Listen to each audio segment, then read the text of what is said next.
Welcome to the lecture for Module 6.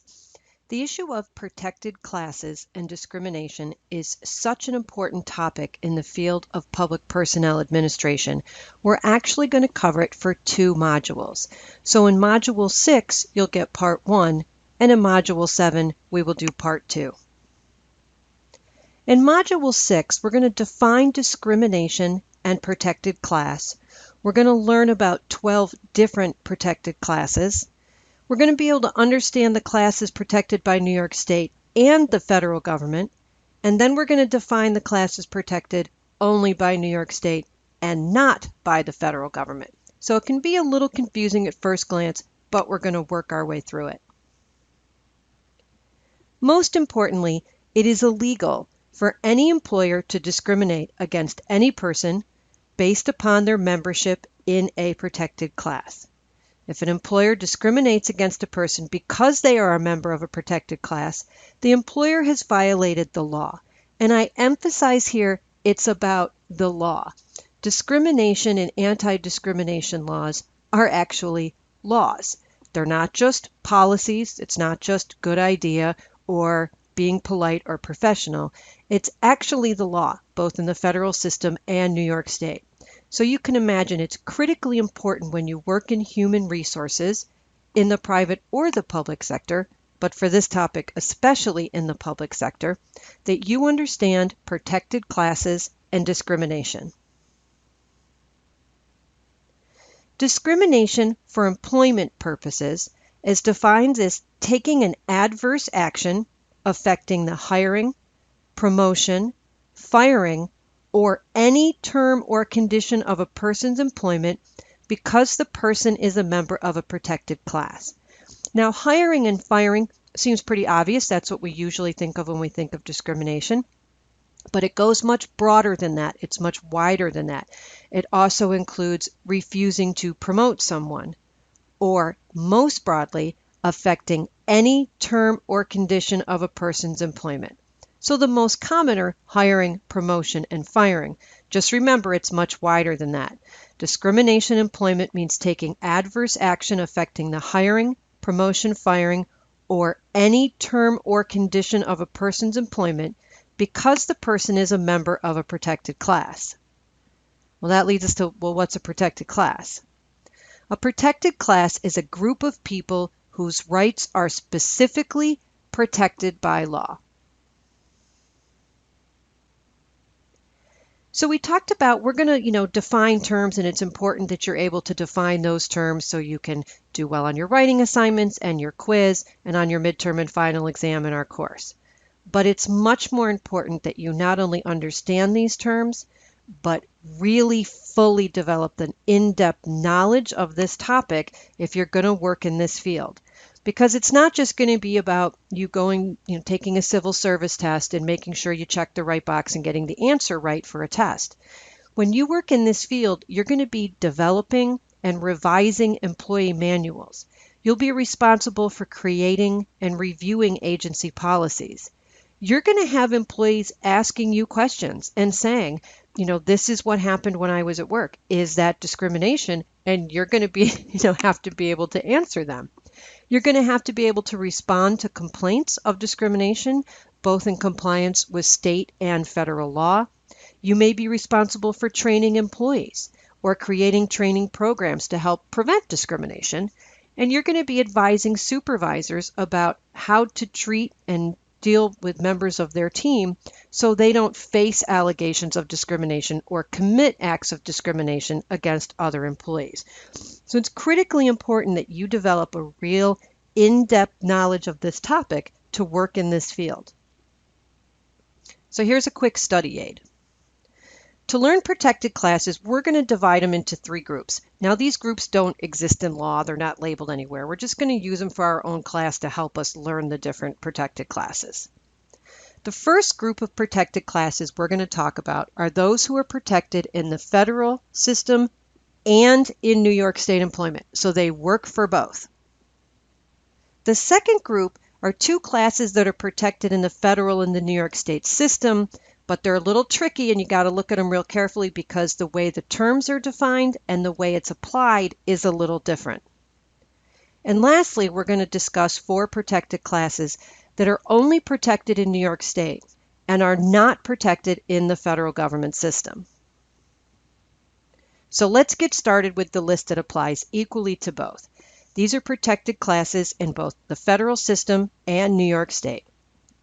Race. Race is defined as a membership in or association with an identifiable class of people based upon ancestry or ethnic characteristics. That would be race. Religion is also called creed. So you can see the word creed or religion, it's used the same way. Religion or creed is a belief in a supreme being or membership in an organized religion or congregation.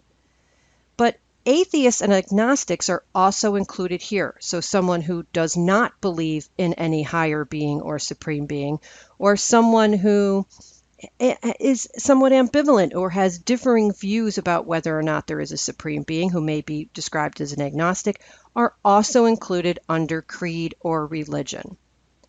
Third is national origin. National origins, easy to remember and easy to differentiate from race. Think national, think nation. National origin is determined by where a person was born. Fourth is sex. Sex refers to a person being male or female. Discrimination against anyone based upon the fact a person is male or because the person is female is prohibited. U.S. military status. The way you become a member of the protected class of U.S. military status is being a current member or a past member of any branch of the United States Armed Forces, of course, including the Army, Marines, Navy, Air Force. It also includes the Army National Guard. And in New York State, it would include the New York Naval Militia or the New York Guard. So if someone is currently serving in any one of those entities or have served in one of those entities in the past, they are a member of a protected class that we call U.S. military status. And the sixth one is predisposing genetic characteristics. This one you hear less about, but it's equally important. A person is a member of the protected class of predisposing genetic characteristic if they have an inherited gene or a chromosome that makes them more likely to develop a disease or disability.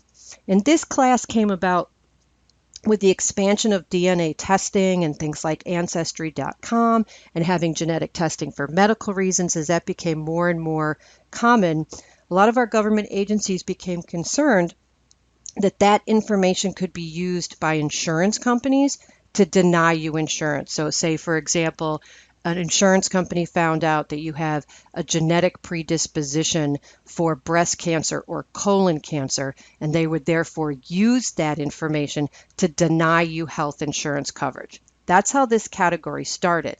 And then it was expanded to include you can't use this characteristic to discriminate against someone in employment. So those are our 6 protected classes that apply in the federal system and in New York State. Race, religion, also referred to as creed, national origin, sex, U.S. military status, and predisposing genetic characteristic. And now we're going to go on to that second group, which I said appears in both the federal and the New York State system, but the terms are defined a little different and it's applied a little differently. So when you get to age and disability, you got to slow down just a second. Make sure you understand whether you're being asked a question about the federal system or the state system to make sure you apply it correctly. In the federal system, every employee age 40 and older is a member of a protected class. So feds decide that the age discrimination barrier is age 40 or older. And this was selected in the federal system to prevent federal agencies from refusing to hire older workers. And it also prevents federal agencies from forcing older workers into retirement. So if you're a personnel manager in the federal system, and you may see a lot of the baby boomer generation who's getting closer and closer to retirement age, has worked their way up from their hiring rate up to their job rate, and now they're at the top of all those pay scales.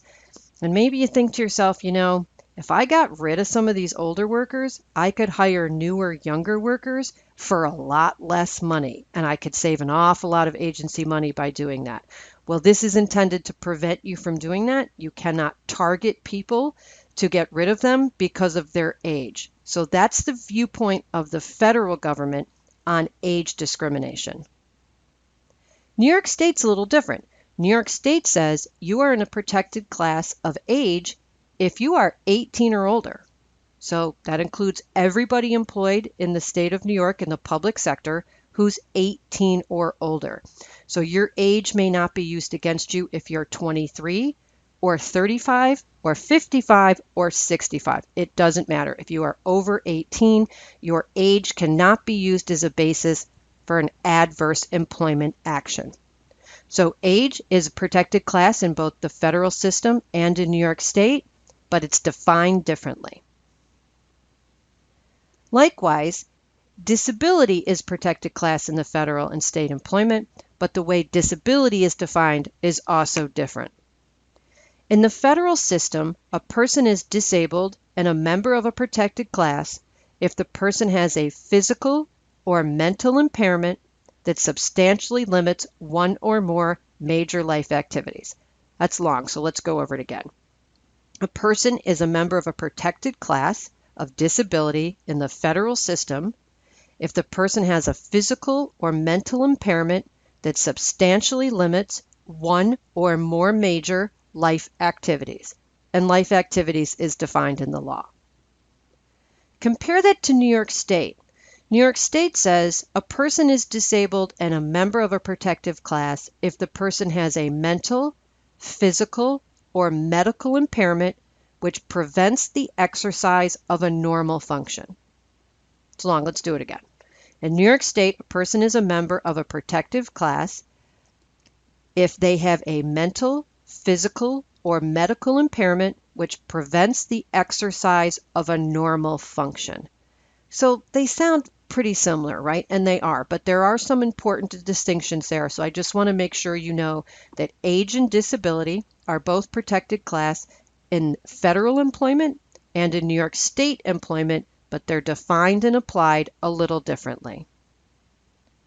So that gives us the list for the federal system and New York State of race, religion or creed, national origin, sex, U.S. military status, predisposing genetic characteristic, age, and disability.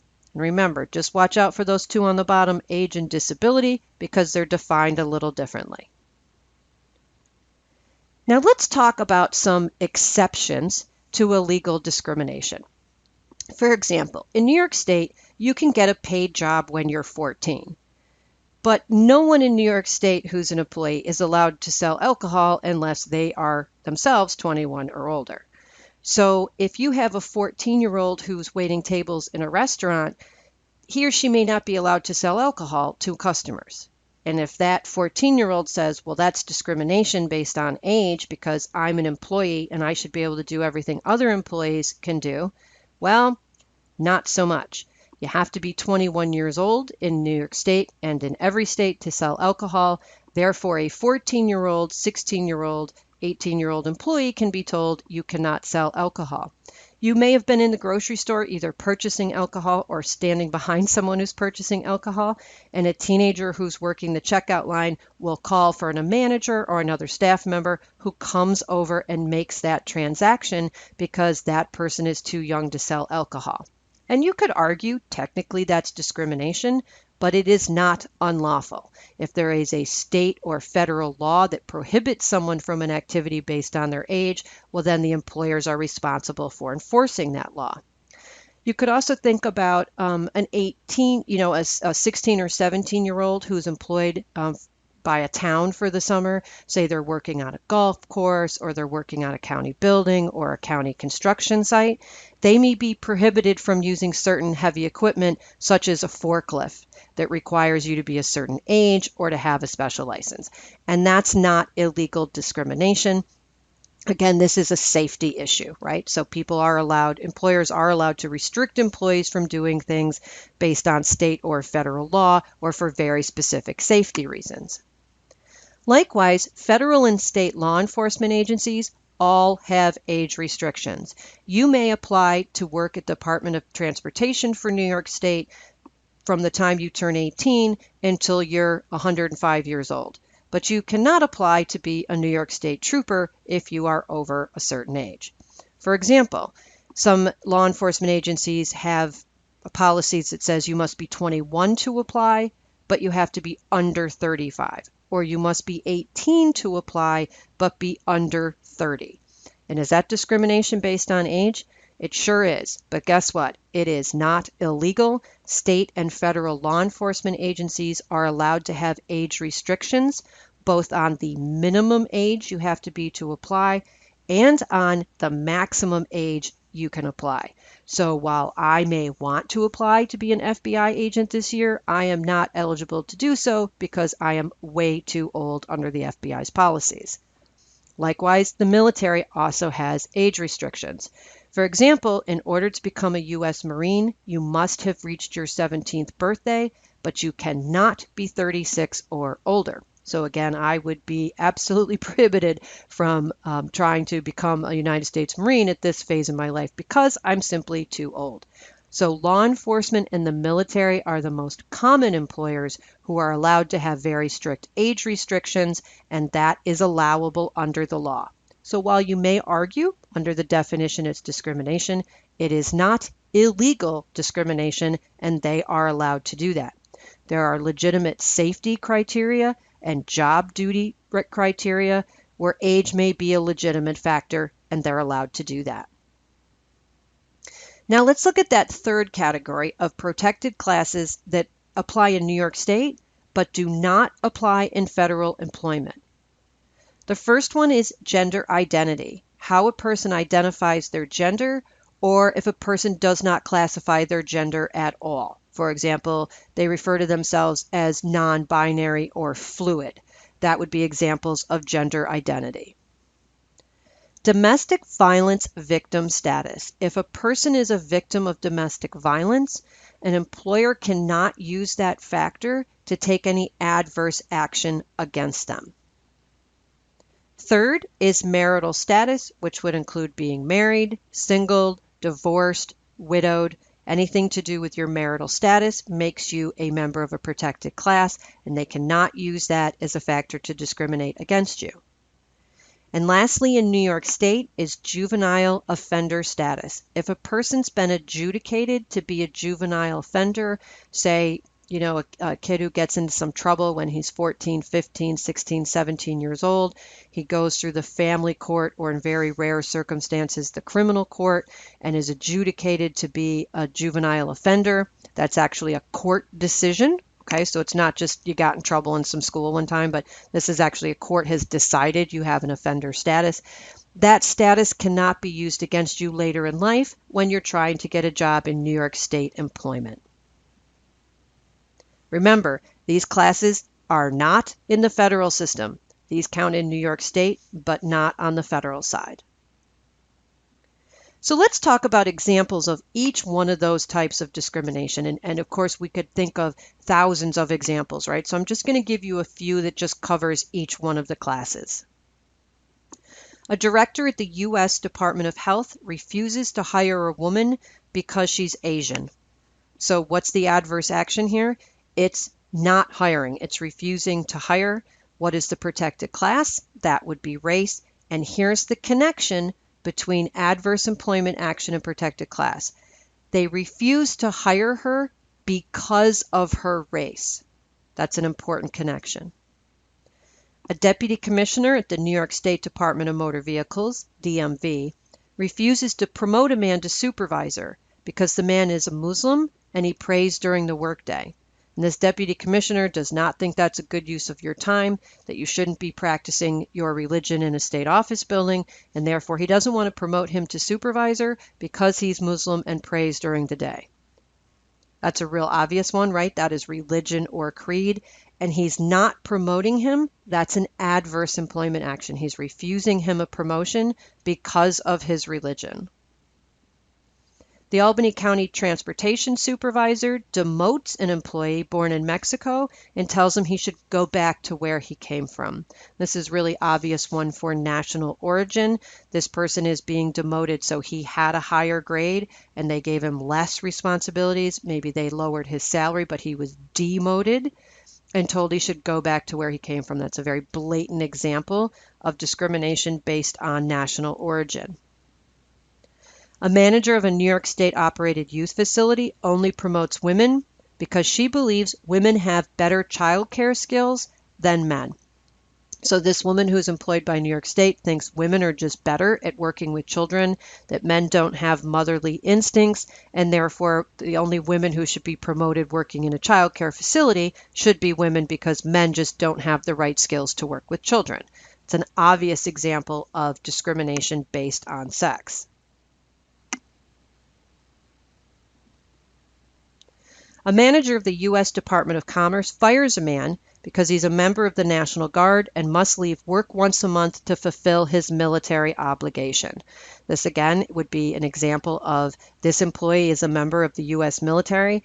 He has a commitment to serve 1 weekend a month or 1 weekend every 2 months, and this manager at the U.S. Department of Commerce doesn't feel that that's right and that he shouldn't be allowed to leave work for that and that it doesn't allow him to fulfill his scheduling obligations. Therefore, he fires him because he's meeting his military obligation. That is absolutely illegal discrimination. A human resources employee at the City of Troy Parks Department declines to interview a qualified applicant because the woman has a genetic condition and she's probably going to call in sick all the time. So why does this, human resources professional at the City of Troy not want to hire her? Because she knows that she has this predisposing genetic condition and she's probably going to get sick. She might even die and she's going to call in sick all the time. So we're not even going to interview her and we're just going to save the time. That is an adverse employment action. That is illegal discrimination to not interview her based on this genetic condition. A supervisor at the New York State Department of Taxation and Finance refuses to hire a qualified applicant because he's 50 years old and he's probably going to retire soon anyway. And why should we be putting all this time and effort into training this person when they're already 50 and they're probably just going to retire? Clearly, that is illegal discrimination based on age. Lastly, the manager of a New York State Parks office will not allow a visually impaired employee to interact with park visitors because he thinks her disability makes the park visitors nervous. This is clearly an example of illegal discrimination based on disability. And note that he didn't refuse to hire or didn't fire her. He's not allowing her to interact with visitors. So that's a term of employment. Remember, this is a broad category. It's not just about hiring, firing, and demoting. It can be an adverse action against any term of employment. And one of the term of this woman's employment is interacting with park visitors. So if this manager refuses to allow her to take on that role, which is normally part of her job, that is illegal discrimination because it's an adverse action taken against a term of her employment. Now let's look at those 4 categories that are protected classes in New York State, but are not protected classes on the federal side. A state employee is told they can no longer be a member of an agency task force because they told the team they're gender fluid, and that made the other members of the task force uncomfortable. So the director of this task force told this employee, you cannot be a part of the task force anymore. You shouldn't have told anybody about how you identify your gender, and it really made people uncomfortable, so we're going to take you off the task force and give you another assignment. That is clearly an act of illegal discrimination based on gender identity. A woman employed by the city of Saratoga is told she cannot take time off from work to meet with the district attorney's office about her abuser's criminal case.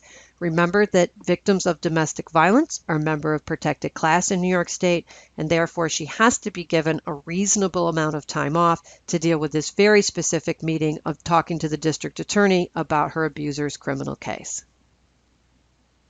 A married state employee is told he cannot attend an out-of-town conference because only the single guys are going, right? The single guys in the office are using this out-of-town conference as a time to have fun and express how great it is to be single, and they don't want any of the married guys bringing them down. So this married employee is told, you can't come, you can spend the weekend with your spouse while we all go out and have a good time at the conference.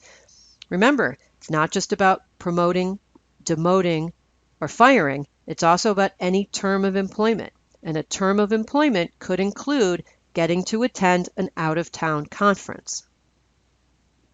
Lastly, a 25-year-old man is told he was the most qualified person for the job, but the state agency decided not to hire him because they found out he was adjudicated to be a juvenile offender when he was a teenager. And they think because he had some criminal problems as a teenager, he probably might have some criminal tendencies, and therefore they don't want to hire him. This would be illegal discrimination based on his protected class as someone who had adjudicated juvenile offender status. So I'm going to keep emphasizing throughout Module 6, and we're really going to see it in Module 7, that in order to have a valid claim of employment discrimination, you must have an adverse employment action. This is not about a supervisor not liking someone or someone not agreeing with somebody's lifestyle or someone treating someone unprofessionally or rudely.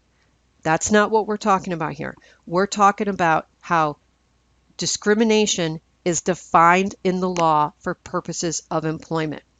So in all the examples we just did, the employer took an adverse employment action because of the person's membership in the protected class. The employee, because they were a member of that protected class, was terminated, was demoted, they were refused a promotion, they were not hired, they were not interviewed, they had a duty removed from them, or their duty was restricted, they were denied travel, etc. There's tons of examples of adverse employment actions. These are just some of the most common ones. So to have a valid claim for employment discrimination, you must have all three required elements. And the three required elements are an adverse employment action was taken against a person in a protected class because of their membership in that protected class. So I know this is a lot to take in one sort of short lecture, but we're really going to flesh this out throughout our different items in Module 6, and then you're actually going to be deciding some cases of discrimination in Module 7. So we'll have a chance to work on these terms more and apply them to different scenarios. Lastly, before we shut down our lecture, just a brief note on sexual harassment. Remember that protected classes are groups of people who share a common characteristic. Sexual harassment is not a protected class, right? Because sexual harassment isn't a group of people. Sexual harassment is a behavior, it's conduct, or probably better characterized as misconduct, but sexual harassment is not a protected class. Sexual harassment is a prohibited behavior. And there's two types of sexual harassment. One is called quid pro quo, which is a Latin term meaning something for something. In quid pro quo sexual harassment, a superior has requested some type of sexual activity in reward for favorable employment action. So a boss tells one of his subordinates, if you go on a date with me, I'll let you go on that out-of-town trip. Or if you have sex with me, you'll be the first person interviewed for that promotion, right? So it's a demand for an exchange. If you do this sexual thing for me, then I will reward you with this benefit.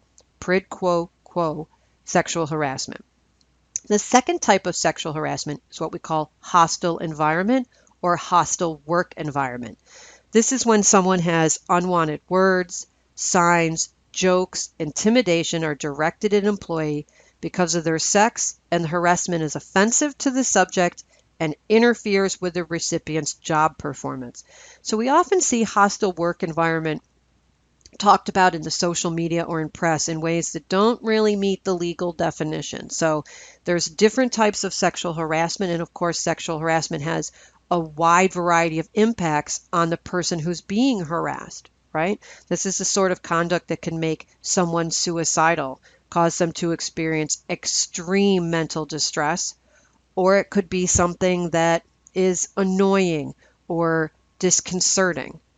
But in order for sexual harassment to reach the level of job employment status and an employment claim, it has to reach the level of hostile environment, which is defined as unwanted words, signs, jokes, or intimidation directed at an employee because of their sex, and that it's so offensive it actually interferes with the person's ability to do their job.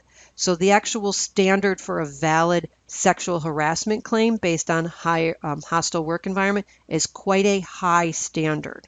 Okay, so just remember, sexual harassment, it's an important topic. We're going to talk about it in Module 7. It often gets combined with discrimination, so we're talking about it now in Module 6, and we'll continue to, but it's just important to remember as terminology.